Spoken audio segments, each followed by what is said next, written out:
I was going to talk about the Taliban, so I probably caught my editor off guard. He's probably not even looked out a single box wipe on that subject. But I just can't forswear to laugh at the victory celebration. There it is. There's a victory parade with American weapons, materiel, trucks, armored personnel carriers, tanks, helicopter gunships, all of them left in Bagram by these scuttling American forces who stole out of Kabul like a thief in the night exactly 3 years ago. I'm not laboring the point out of any schadenfreude. What? I told you so. I told you it was going to end like that. I'm mentioning it because the rest of you have all forgotten it. Plainly, the Ministry of Defense in London, the Pentagon in Washington have forgotten what happened when Johnny Afghan, Tommy Taliban kicked their ass out of their country exactly 3 years ago. They must have forgotten about it, or they wouldn't be so gung-ho about the wars they're about to fight next, would they? If they had not forgotten that the ragged-assed, open-toed, sandal-wearing soldiers of the Taliban, that they fought for 20 years and had to scuttle, run under fire out of Afghanistan. They had to run away. The UK, the US, they ran away from Tommy Taliban. But they're ready to fight the Ruskies. They're ready to fight the Chinese. They're ready to fight the Iranians. That can only mean that, aided and abetted by an utterly compliant, bought and paid for media, that they have forgotten 3 years only just how unable they are any longer to invade, to occupy, to defeat the empire that they once bestrode their boots on the neck of the natives before the natives learned to fight back, before the natives were able to arm themselves, make their own arms, make their own weapons to fight back. And then G.I. Joe and Tommy Atkins don't like it up them much. They really, really don't. And their public long ago tired of these forever wars that we have been fighting decade after decade, fighting and losing decade after decade. Angry? Moi? I only helped pay for the $3 trillion, and so did you. My compatriots' life's blood was spent in that ill-gotten enterprise, as was yours. The political leaders that I still have and you still have led us into that bloody imbroglio, one after the other. They've all forgotten. Iraq, Afghanistan, Libya, Syria. See how they all went so wrong. Try to remember, if you've got a lifetime longer than a gnat, you will remember what happened in these forever wars. I'm laboring this point, not because of the extraordinary parade that's taking place at Bagram, with weapons that the Americans had to leave because they had no time to pack, because the Taliban were coming back. They had to run away. I'm laboring it for this reason, because the Western Empire that ran away from Tommy Taliban from Johnny Afghan invaded Russia this week. Yes, they did. Not just their weapons, carried by unfortunate Ukrainians, most of whom are now dead, but their mercenaries, many of whom are still serving soldiers with the French army, with the British army, with the Polish army, with the American army, were amongst those sent on a fool's errand, not since the charge of the Light Brigade was there a more ill-considered political military maneuver than Ukraine invading Russia. At Kursk, of all places. Think of a place, now that Stalingrad no longer exists, at least under that name. Think of a place less auspicious for German tanks to invade Russia across. If you have any understanding of history at all, you'd immediately say Kursk. No, don't send German tanks to Kursk. Don't send German Leopards, Panzers. Don't send them to Kursk. Look up the books and see what happened last time. But they did it. In fact, the German War Ministry gloried in it. The chief of the German army, I told you, a German army was a bad idea.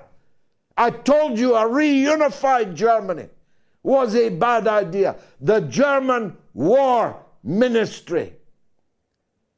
They call it the Bundeswehr, but it's really the Bundesreich. It's really the Reichswehr that invaded Russia this week at Kursk. And of course, it has all gone horribly wrong. Worse than that, it has guaranteed that the hardest of hardliners, that the hardest political and military opinions in Moscow are now entirely vindicated. They're telling Putin he's been fighting this war with kid gloves, in soft shoes. And now it's about to get real. The Wehrmacht, as I will always call them, is already crushed in the Ukrainian invasion of Russia. And Russia is now going to go all the way. And I speak as someone who considered this war, when it started, as a war that should never have been fought, need never have been fought, was fought only because of the broken, lying promises of American administrations and the NATO powers over decades. What is now obvious, proven beyond contradiction, is that a Ukraine that is not in Russia's orbit, but in the orbit of the Western Empire, is an existential danger to the Russian Federation, can invade Russia at any time, as it did this week. But as Bismarck once said, that's Bismarck, possibly the last German statesman. Bismarck once said, I have known many armies to enter Russia, but I have known none who safely got out again. And that is true today as it was in the 19th century. It's truer in the 21st century. Because no nuclear-armed superpower, none, will ever allow its neighboring state to be an existential threat to it. Ask yourself, it's not rocket science. Would the United States allow Mexico to be an existential threat to the Republic? Would the United States allow China and Russia to have armies and weapons in Mexico, able at any time to invade the United States? Of course, they would not. Of course, China will never allow. Iran will never allow its next door neighbor to be openly cavorting with powers dedicated to destroying Iran. And now we're headed fast towards the final reckoning. It just struck me watching the Taliban tonight. The empire is dead. The empire is in its dying days. There has never been a better time for the conquered, for the invaded, for the occupied, for the exploited to stand up together and say no more. And that is what is underway. And the pygmy political class who represent us on increasingly smaller shares of the vote. I've been saying that Keir Starmer got the votes of 19% of the British public, but the new figures make it even worse than that. Keir Starmer was elected by 18.4% of the British public. Now, the horror story that is the British electoral system has given him munchkins by the score, by the hundred, to sit around him. The rubber stamp parliament appears like the fish on the fishmonger slab, to be there, present. Their mouths are open, but nothing is coming out. The Prime Minister is doing what the deep state in Britain, to which he has always belonged and been a servant, all the decisions that he's ever made in his life, whether to prosecute or not to prosecute, Jimmy Savile or anyone else who he prosecuted or didn't prosecute, he did in the service of his deep state masters. And that's what he continues to do when he sends British sailors, Jolly Jack tars, towards their death in the Persian Gulf or in the Eastern Mediterranean. He's serving a deep state which is beholden, subservient to the big, deep state of the empire. They say 5 eyes, but there's really only 2 eyes. The US and the UK are the kernel of the Western Empire.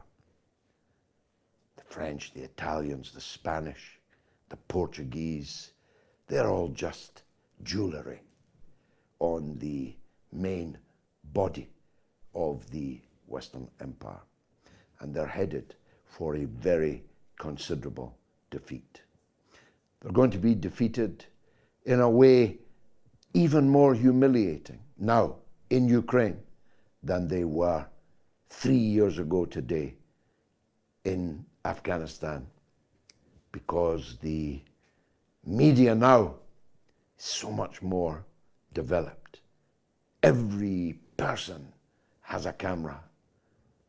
Every mind has the ability to find the truth, ignominious as it is, and will be concealed as such by the Western media. But there will be no hiding place from the defeat they're about to suffer in Ukraine.